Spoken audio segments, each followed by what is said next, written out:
Hi, it's Big V and we're talking teams today. And we're talking today specifically about how leaders build trust with their teams.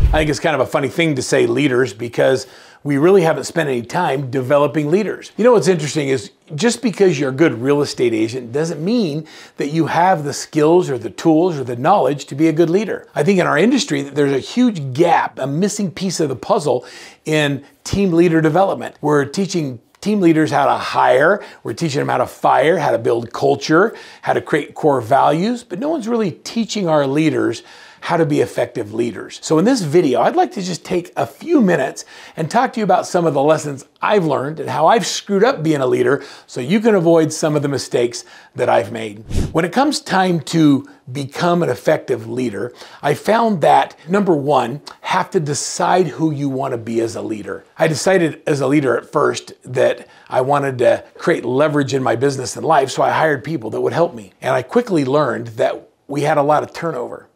And so when the pandemic hit, and you all know what I'm talking about, we decided we were going to change our leadership style. Instead of having people that worked for us that could serve us, we decided that we wanted to hire people that we could serve and develop and help them have great lives. It translated from a leader of, I'll call it dictatorship, do what I need you to do, to a servant leader that says, how do we do something together? How do we help you grow as an individual? And what I discovered was that as helping others, if I helped other people succeed in their roles, they helped me get everything I wanted in mine. Leadership is not about making people do things. It's about helping people discover what they're capable of doing, and even beyond that, and creating an environment that allows them to thrive and to grow and to improve their skills. So in leadership, the first thing I will tell you is that think about who you want to be as a leader and then make a decision. And then when you set your core values and you build your core values around those principles, it'll make it easier to be able to lead others. I once heard a great leader say, if you say you're a leader but you have no followers, you're probably just taking a walk. And I think that's really true.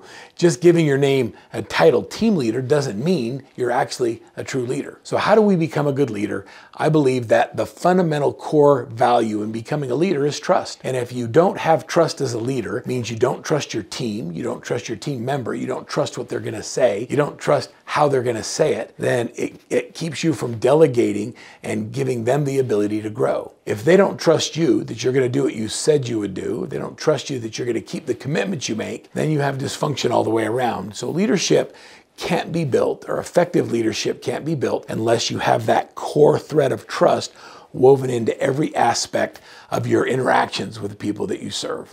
So how do we develop trust? Trust is developed through training and education. Anything you do 3 times in your business, I want you to create a system for it. The system is like a recipe, if you will. And when you're cooking and you're following a recipe, if you do what the recipe says, you'll get a predictable result. Anytime you do something 3 times in your business, I want you to create a recipe for it. And then when you hire someone and you bring them on and you're developing them, you give them the recipe you want them to follow. Now, when you're baking, you don't have a lot of variation that you use when you're following recipes. You just put in the ingredients as they're outlined and you'll get a nice cake or a souffle or brownies or whatever it is you're baking. When you're cooking, you're creating and you're adding your own flavor. I don't want to give the ability for my new people to start cooking until they understand how to follow the recipes when they're baking. And then when they get really good at it, it improves your level of trust and it allows them to go into the cooking mode where they can create and innovate and add new things. So make sure you're clear on what it is you want them to do, how you want them to do it, and give them a recipe so that they can have the highest likelihood of success. The next thing I'll tell you is trust comes with time. Just because they work for you doesn't mean they trust you and doesn't mean you trust them. And so clear communication when giving a delegation makes all the difference in the world. Leaders need to know that there's multiple ways of delegating, but I choose to use these 3. The first level of delegation is, I'm going to give you something to do. I want you to do it exactly like I give it to you. Follow the recipe.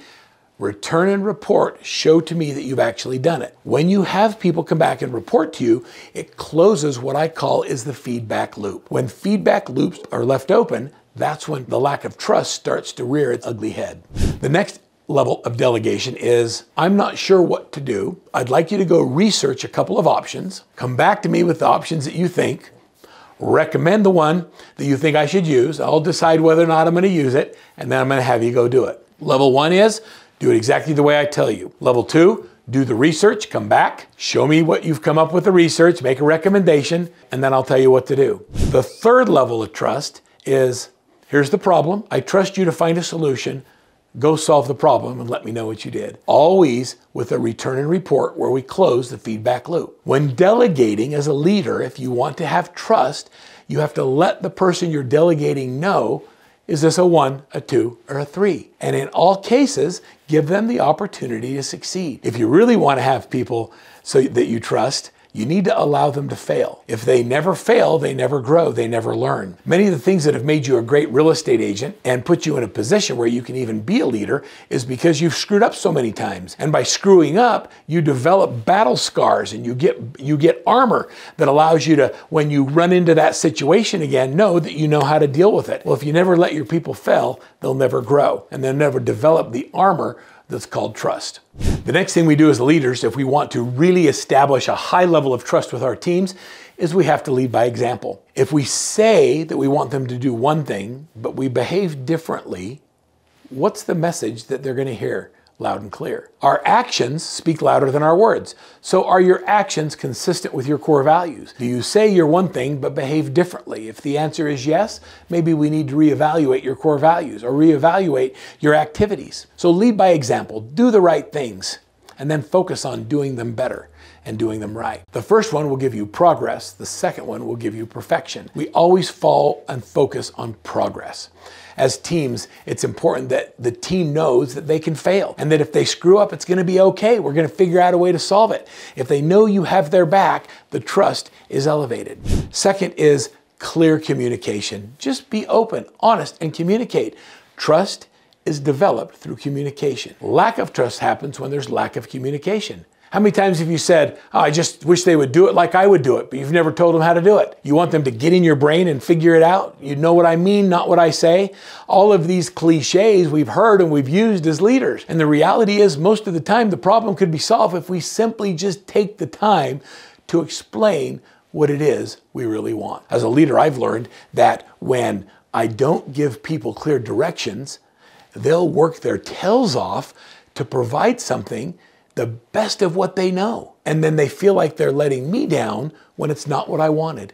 And the whole time the problem was me. I didn't give them clear communication. So as a leader, be clear. What do you want? What do you want it to look like? And give your employees and your team members the ability to have wins in their days by being able to deliver the exact thing that you asked for. I think it's important that we delegate with clarity, not confusion. The next is empathy and respect. Most people get up every day and they want to succeed. I believe they get up every day and they come to work and they want to have wins. Are you creating an environment that allows them to succeed?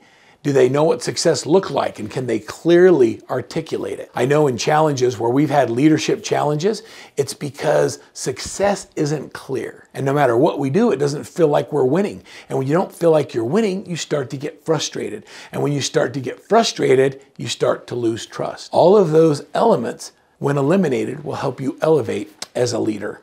The next is to delegate and empower. When you delegate it, let it go. I wish we could play the music from Frozen right now. One of the biggest impediments in great and effective leadership is the inability for a leader to let it go. So what is that thing that you hold on to? What is that precious ring, the thing from Gollum, from the Lord of the Rings, that he holds on too tight that eventually destroys him? Those things that you hold on to are probably the things that you're most likely going to have the greatest success in letting go of. You think nobody can do it as good as you, but that concept is so dysfunctional.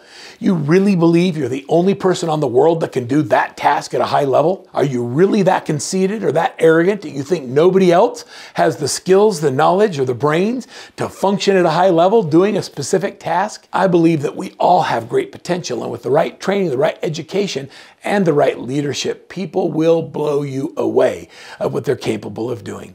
And last but not least, make sure that you create a culture of learning and development. It's okay if we don't know the answers to things, but let's find out how to learn. How do we use the internet? How do we use specific training courses? How do we plug into the resources that are at our fingertips so that we can become great leaders? My challenge to all of you is to listen to podcasts, to read books, to ask your employees, to survey your people, to find out what it is they're looking for in a leader and how to become a better one. And I know you'll find out things that you can do to improve. I know the longer that I've been a leader, the more I realize how much room there is for me to grow and how genuinely sincere I am at trying to make those changes. We do activities all the time to try and instill trust in our teams. We call them trust building activities. Sometimes we bring experts in from the outside, and we have a list of favorites that I'd love to share with you. If you'll just go in the description below, there's a list of team building activities and trust activities that we've used at Workman with our coaches and clients, and even as our team, that have helped us come together as a team and instill greater levels of trust. And I hope that you'll bring more trust into your leadership role.